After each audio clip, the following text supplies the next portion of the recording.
When my only son told me he was throwing me out of the company I built with my own hands, I collapsed right in the middle of his office. 3 days later, I was standing over his sleeping body with the power to destroy everything he loved. That's when I realized family ties are like champagne glasses at a wedding, beautiful to look at, but shockingly easy to shatter. If you're watching this right now, hit subscribe and comment where you're from. Because, trust me, what I'm about to share will make your family drama look like a kindergarten squabble. My name is Eleanor Caldwell. At 63, I thought I knew everything about betrayal. I'd survived my husband's death, rebuilt our company, and raised a son I was proud of. Tom was my everything, the reason I got up each morning and pushed through board meetings with men who thought a woman my age should be knitting, not running a multi-million-dollar business. When Tom married Clarissa 8 years ago, something fell off. She was polished, beautiful, and cold as January ice. "She's ambitious, Mom," Tom had said. Like you. I took it as a compliment then. What a fool I was. Last month, I was sitting at my mahogany desk, the one my late husband Harold and I purchased when we first started Caldwell Enterprises, when my assistant buzzed me. "Mrs. Caldwell, your son is here to see you." Tom walked in looking sharp in his tailored suit, but his eyes wouldn't meet mine. He closed the door quietly behind him. "Mom, the board has concerns." I laughed. "The board? You mean your father-in-law and his golf buddies? What's their problem now?" "It's not just them." Tom's voice hardened. "It's me too. We think it's time for you to step down." "Step down?" The words hit me like a physical blow. "This is my company, Tom. "Your father and I built it from nothing. Dad's been gone 5 years," he said, as if Harold's death had somehow invalidated my claim. "And things change." The board vote was unanimous. Script part separator equals. I stood up, my knees weak. Unanimous? That's impossible. I have 30% of the voting shares. Tom's eyes finally met mine. "Not anymore. Dad left provisions in his will that I've activated." "What provisions?" I demanded.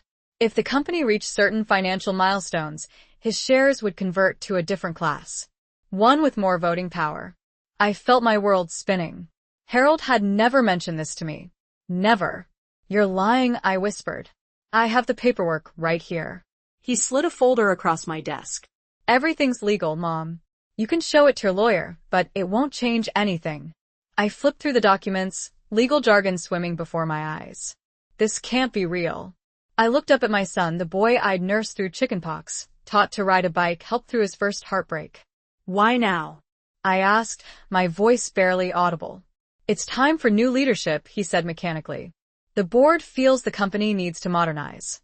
"The board? Or your wife?" I couldn't keep the bitterness from my voice. "Leave Clarissa out of this.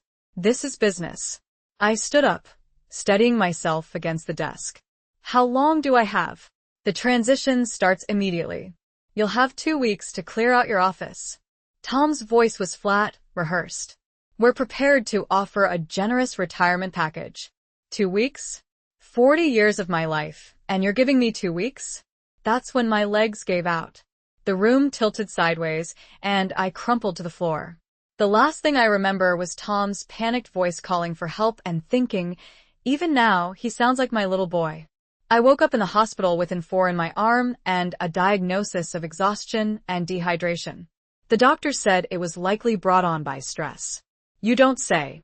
My old friend Margaret was sitting beside my bed, her face creased with concern. "I've been calling you for days, Eleanor. When I couldn't reach you, I went to your office. They told me what happened. Tom was here earlier," she continued. "He seemed worried." I laughed, a harsh sound that hurt my throat. "He should be." Script part separator equals. Margaret leaned closer. "Eleanor, what exactly happened?" I told her everything while she clutched my hand tight enough to leave marks. When I finished, her eyes were blazing. "That ungrateful little snake," she hissed. "After everything you've done for him?" "It gets worse," I said. "The nurse told me Tom has already arranged for me to be transferred to Golden Sunset Assisted Living once I'm released." "A nursing home?"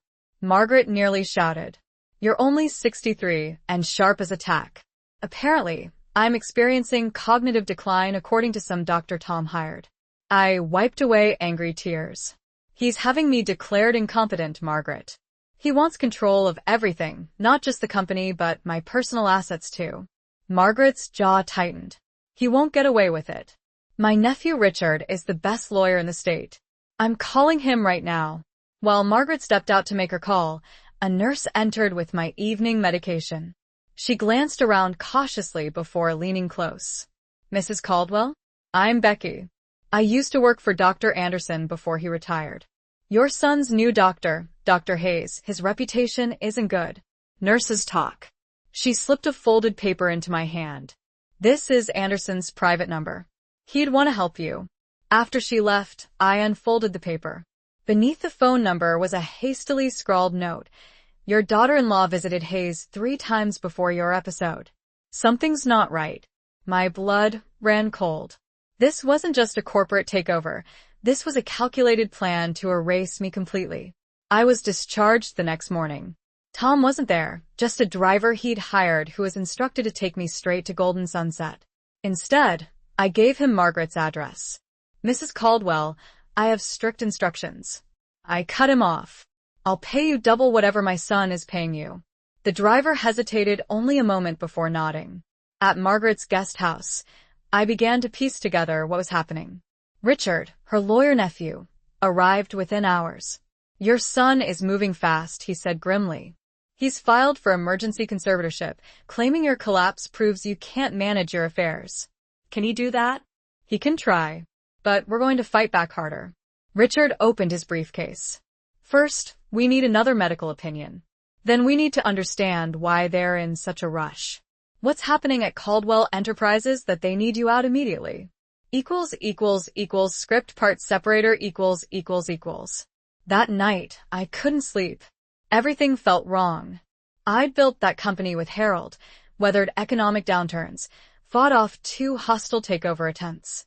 Why would my own son betray me now? I pulled out my phone and called Dr. Anderson's number, praying he'd answer despite the late hour. Eleanor Caldwell?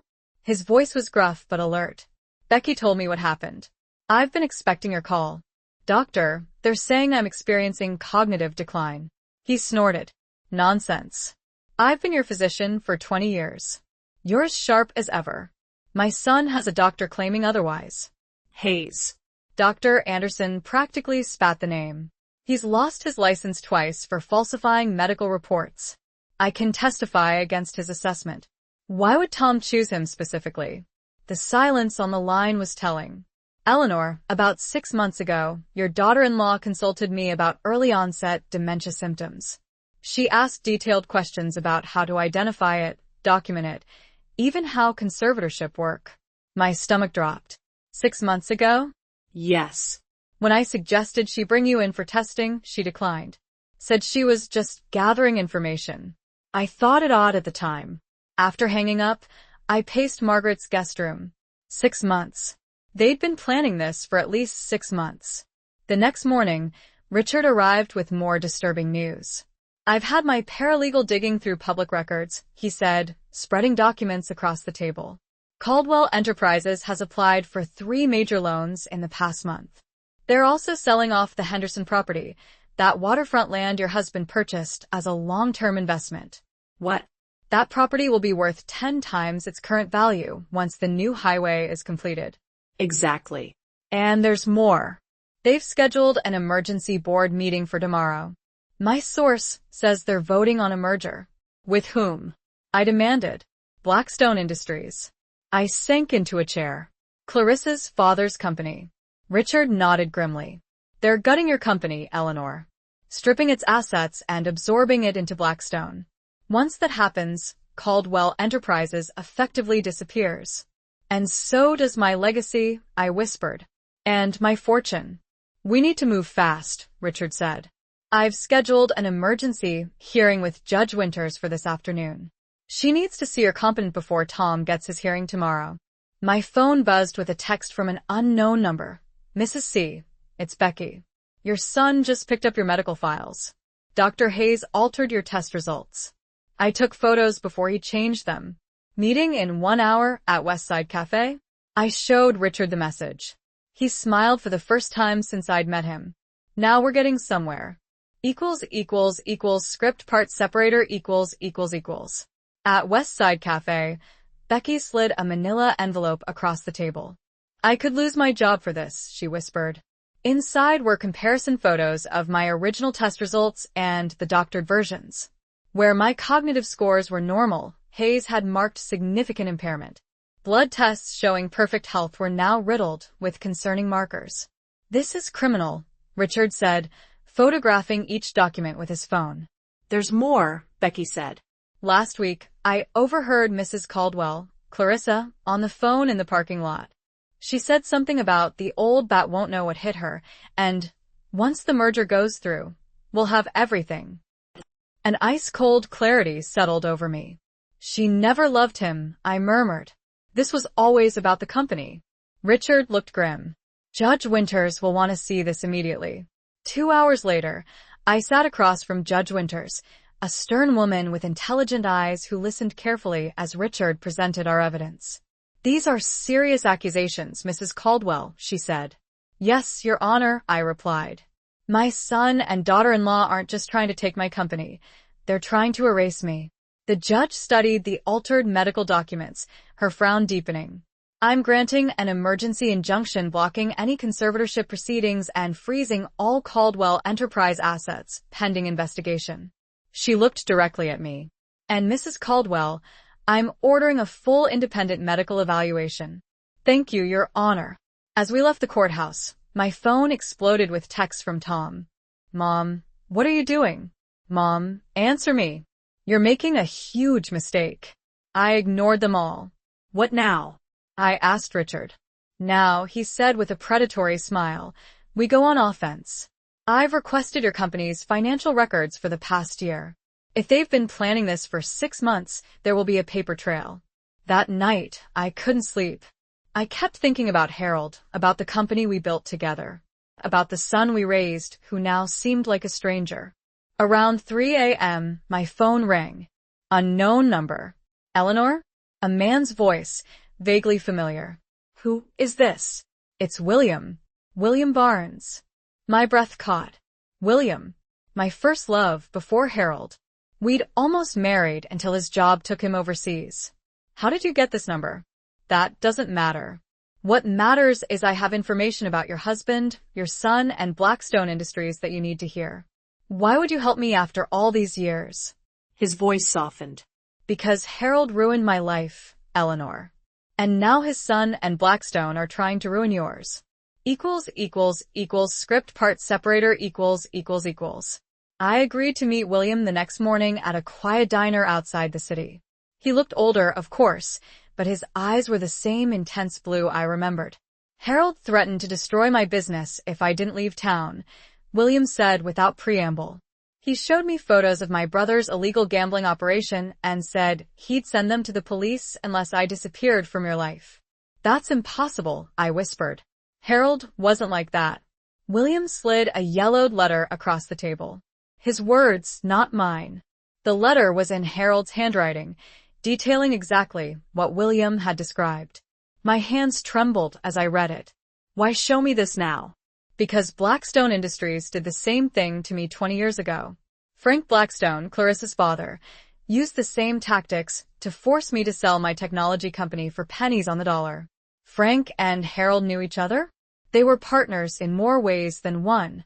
Your husband wasn't the man you thought he was, Eleanor. I felt sick. What does this have to do with what's happening now? Everything. That merger they're planning? It's the culmination of a decades-long plan.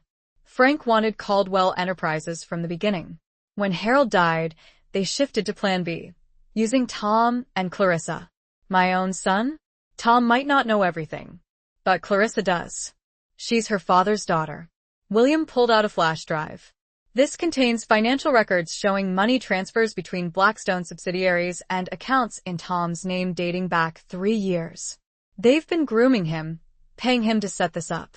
I stared at the tiny device. My son sold me out for money. There's more.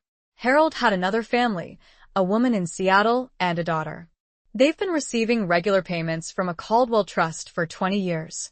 The room seemed to tilt. Another family? A daughter? William nodded grimly. Her name is Jennifer. She's 35. And she might be your best ally right now. Script part separator .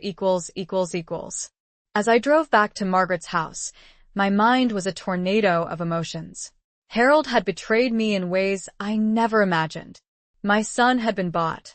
And somewhere in Seattle, I had a stepdaughter I never knew existed. When I arrived, Richard was waiting with more bombshells. We got access to the company emails, he said, excitement evident in his voice. You were right about the merger, but it's worse than we thought. They've been intentionally devaluing Caldwell stock for months. How? Canceling profitable contracts, delaying product launches, even spreading rumors to industry analysts. He handed me printouts. Once the stock hit rock bottom, Blackstone could buy it for practically nothing. And my son approved all this? Richard hesitated. Tom's signature is on everything, but what? Some of these decisions were made when he was out of the country. The digital signatures could have been forged. A tiny flicker of hope ignited in my chest. Are you saying he might be innocent? I'm saying he might be another victim. Richard tapped the papers. There's a board meeting tomorrow to finalize the merger. We need to stop it. I nodded, thinking of William's flash drive burning a hole in my purse. I know how. That night, I did something I should have done years ago. I started investigating my husband's past.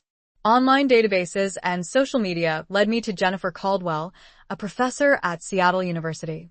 Her profile picture showed a woman with Harold's eyes and my determination. My finger hovered over the message button. What would I even say? Hello, I'm your father's wife. Surprise. Before I could decide, my phone rang. Tom. After 3 days of silence, I finally answered. What do you want? Mom. His voice cracked. They've locked me out of the company accounts. Clarissa's father is saying I misappropriated funds. They're threatening criminal charges unless I sign over my shares. The predators had turned on each other. Where are you? At home. Clarissa isn't here. She's been staying at her parents' since yesterday. Pack a bag, I said. We need to talk. Script part separator . I picked Tom up 30 minutes later. He looked terrible, unshaven, dark circles under his eyes, none of the polished executive from days ago. You're not taking me to the police? He asked as he got into my car. Should I be? He stared out the window. I didn't know what they were planning, Mom. Not all of it. But you knew enough to try to have me declared incompetent. Tom flinched. They said it was temporary. Just until the merger was complete. Then we'd explain everything. Explain how you stole my company? It wasn't like that. His voice rose. Dad left the company in serious trouble. Debts you never knew about. Blackstone was our only way out. I pulled over to the side of the road. What debts? Tom finally looked at me. Dad borrowed millions from Blackstone years ago. Off the books. When he died, Frank Blackstone came to me with the evidence. He said he'd bankrupt us unless I helped him acquire Caldwell through a merger. And you believed him without telling me? He showed me the loan documents, Dad's signature. And Tom hesitated. Pictures of Dad with another woman. He said he'd release them to the press, ruin Dad's legacy. I laughed bitterly. Too late for that. I already know about your half-sister. Tom's head snapped toward me. My what? Jennifer. Your father's daughter in Seattle. The color drained from his face. That's impossible. I have proof. I started driving again. And tomorrow we're going to use it, along with everything else I've learned, to stop this merger and take back what's ours. Script part separator . As dawn broke, Margaret, Richard, Tom, and I gathered around her dining table to finalize our plan. The board meeting starts at 10 a.m., Richard said. Thanks to Judge Winter's injunction, they can't complete the merger without addressing your objections. But Frank Blackstone controls most of the board, Tom argued. They'll just vote us down. I placed William's flash drive on the table. Not when they see what's on here.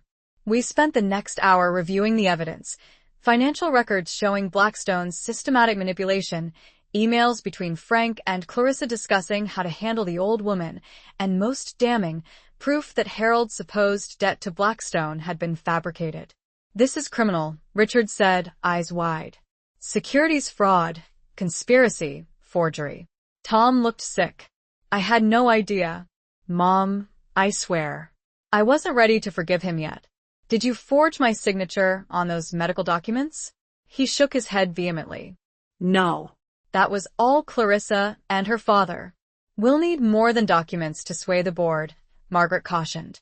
"Frank will just claim they're fake. That's why I called in reinforcements." I checked my watch. "They should be here any minute." The doorbell rang. Margaret returned with two people, William Barnes and a young woman with Harold's eyes.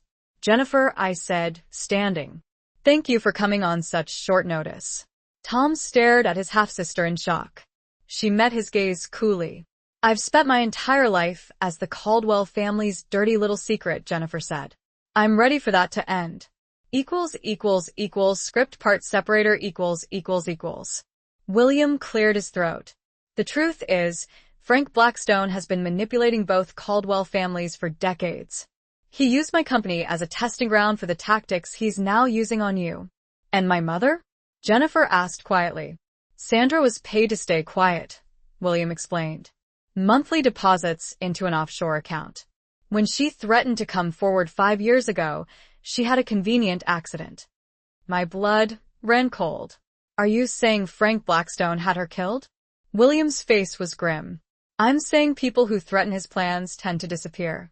"We need to move fast," Richard warned, checking his watch. "The board meeting starts in 40 minutes. Tom stood up, determination replacing the defeat in his eyes. "I know Clarissa's passwords. I can access her private email account, the one she uses to communicate with her father." While Tom worked on that, I pulled Jennifer aside. "I want you to know," I said carefully, "I never knew about you. If I had—" She shook her head.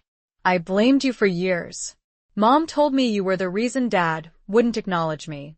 Now I see we were both victims." I reached for her hand, surprised when she didn't pull away. "After this is over, I'd like us to try to know each other. If you're willing." Jennifer's eyes, Harold's eyes, softened slightly. One battle at a time. 30 minutes later, we walked into Caldwell Enterprises for the first time in days. Heads turned as our unusual group moved through the lobby. The security guard reached for his phone but froze when I fixed him with my sternest glare. "Mrs. Caldwell," he stammered, "we were told." "I'm still the majority shareholder of this company," I said loudly enough for everyone to hear. "And I'm here for the board meeting." The elevator ride to the top floor was silent, tense. "Remember," Richard murmured as the doors opened, "let me do the initial talking."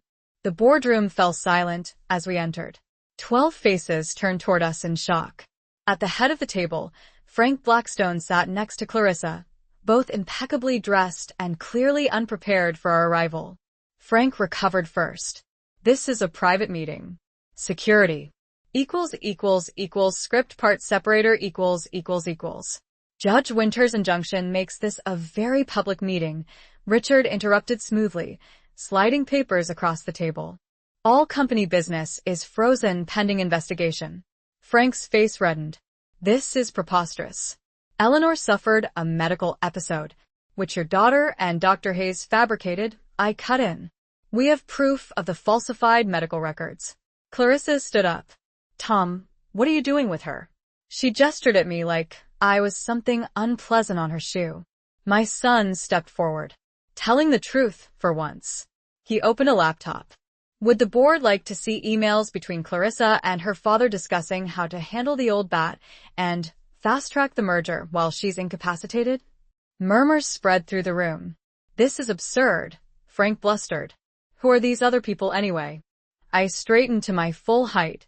"This is William Barnes, whose company you destroyed 20 years ago using the same tactics you're using now." William nodded grimly. "And this," I continued, placing my hand on Jennifer's shoulder, "is Jennifer Caldwell, Harold's daughter." The boardroom erupted in shocked whispers. Frank lunged for his briefcase, but Richard was faster. Inside were one-way tickets to the Cayman Islands in both Frank and Clarissa's names, dated for tomorrow. Planning a vacation? Richard asked. Or an escape? Frank's face contorted. You have nothing. Nothing that will stand up in court. That's when the boardroom doors opened again, and two serious-looking men in suits entered. Frank Blackstone? One said, showing his badge. FBI. We'd like you to come with us. Script part separator ===. I watched in stunned satisfaction as Frank's face collapsed. Clarissa began to cry, not delicate tears but ugly, panicked sobs. You can't do this. Do you know who we are? She shrieked as the FBI agent calmly read them their rights. Securities fraud, conspiracy to commit fraud, falsification of medical records, the agent recited. And we're just getting started. As they were let out, Frank turned to me with pure hatred. This isn't over, Eleanor. You have no idea what forces you're dealing with. I smiled serenely. Actually, Frank, I believe I do. The boardroom sat in shocked silence until one of the older members, Charles Wilson, cleared his throat. I think we should postpone this merger vote, given the circumstances. I agree, Richard said smoothly. And I move for an immediate vote to reinstate Eleanor Caldwell as CEO while this situation is investigated. One by one, hands went up around the table. The same board members who'd plotted against me days earlier suddenly couldn't vote fast enough to distance themselves from Frank. Motion carries unanimously, Charles announced. Welcome back, Eleanor. I nodded graciously, but my mind was already racing ahead. This wasn't just about reclaiming my position. This was about dismantling decades of corruption. Thank you, I said. My first order of business will be a complete forensic audit of all company activities for the past 10 years. I suspect we'll find this conspiracy goes deeper than just Frank and Clarissa. Several board members shifted uncomfortably in their seats. Good. Let them sweat. Script part separator ===. As the boardroom emptied, Tom approached me cautiously.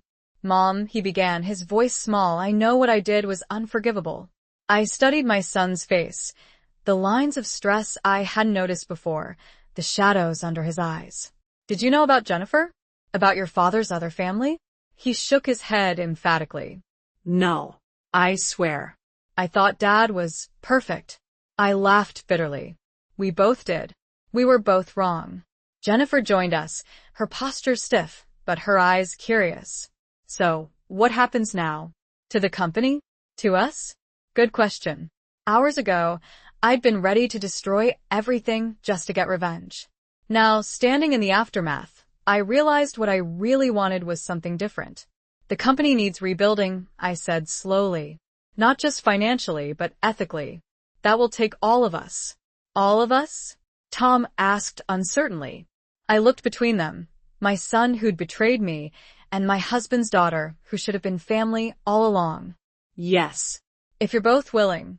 The next days passed in a blur. The FBI investigation expanded, revealing corruption that went back decades. 3 more board members resigned after their connections to Frank were exposed. Clarissa and her father remained in custody, denied bail due to flight risk. Every night, I'd come home exhausted but determined. The company Harold and I built had been polluted, but its foundation was still sound. One evening, as Jennifer, Tom, and I reviewed financial records in my dining room, Jennifer suddenly laughed. What? I asked. She shook her head. Just thinking how crazy this is. 3 weeks ago, I was grading papers in Seattle, hating the Caldwell name. Now I'm helping save the Caldwell company. Tom looked at his half-sister with a mix of wonder and remorse. I wish we'd known each other growing up. That would have been nice, Jennifer admitted. But we can't change the past. We can only decide what happens next. I smiled, feeling a strange peace settle over me despite everything. Speaking of which, I've been thinking about the future of Caldwell Enterprises. They both looked at me expectantly. I want to create a structure where this can never happen again, where transparency is mandatory and ethics aren't optional. I took a deep breath. I'm establishing a 3-person executive committee.